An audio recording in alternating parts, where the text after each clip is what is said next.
నాతో పాటు house surgeon చేస్తున్నాడు. తనొక అనాథ నాన్న.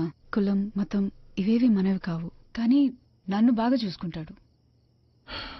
పెళ్లికి కావలసింది 2 వ్యక్తులు కాదు, 2 కుటుంబాలు. 40 కుటుంబాలు కలిసి బ్రతుకుతున్న గ్రామంలో గౌరవంగా బతుకుతున్నాం. 4 వేలెత్తి చూపేలా మేం బ్రతకలేం. అంటే కులాంతర వివాహం చేశానన్న నిందకన్నా కూతురు లేచిపోయిందన్నదే భరించగలను. నాన్న, మేం కావాలనుకుంటే మనలో వాడిని చూసుకో, వాడే కావాలనుకుంటే మమ్మల్ని మర్చిపో.